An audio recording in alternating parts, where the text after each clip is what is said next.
I'm Steve Watson from Someday Farm, and I just wanted to talk a little bit about a challenge in studying the internal arts, Neja-chan.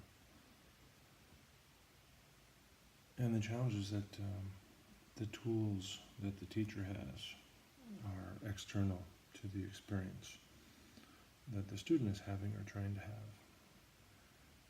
The words, the physical corrections, the hand on the hip, the hand on the shoulder, that sort of thing. And so the teacher's tools are external to the experience.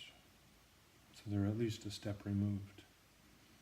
And further, the student's understanding of the art is always at least a few steps removed from the experience.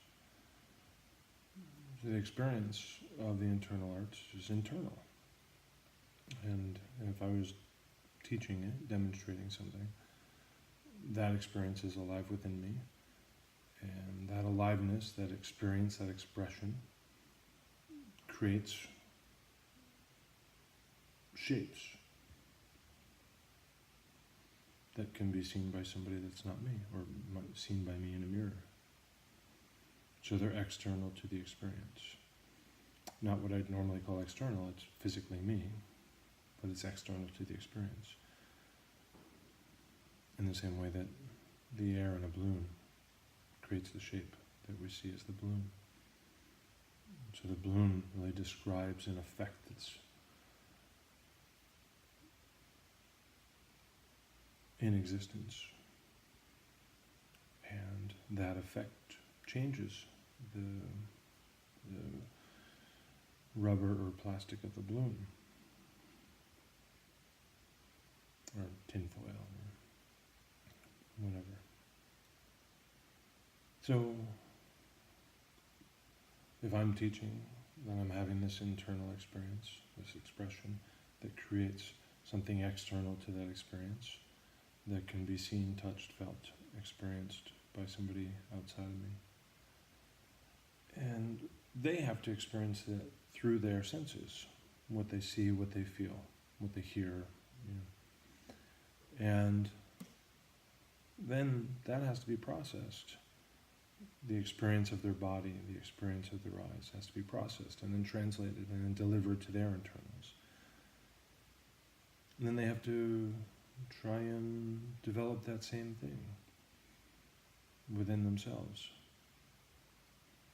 So the challenge, of course, is that if I have an experience, an expression, and it creates a shape, the student will see that shape and then make that shape. And the experience is not any part of that equation in terms of the mimicry. So the student sees the external shape and then they go about making the external shape, mimicking, aping what they see.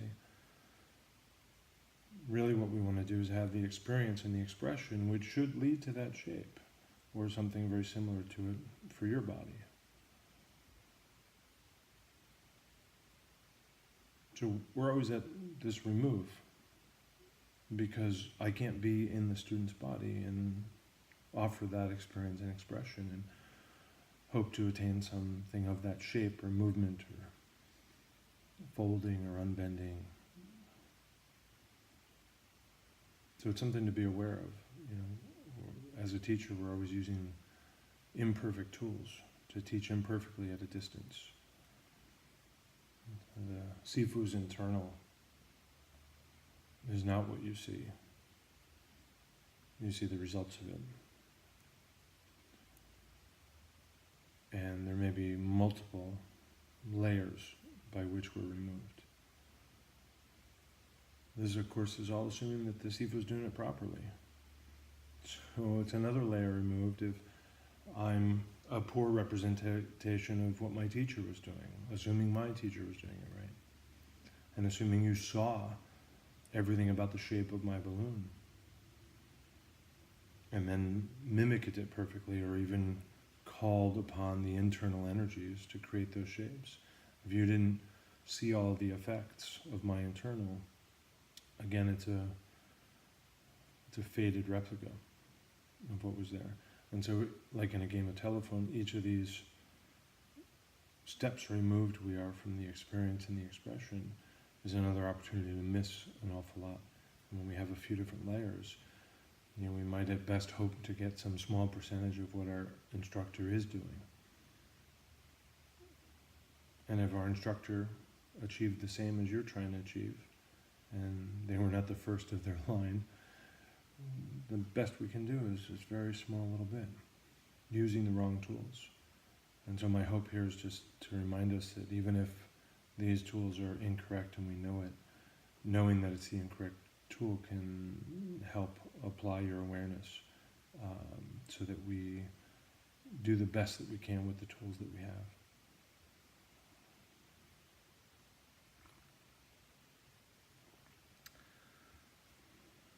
Steve Watson, Someday Farm.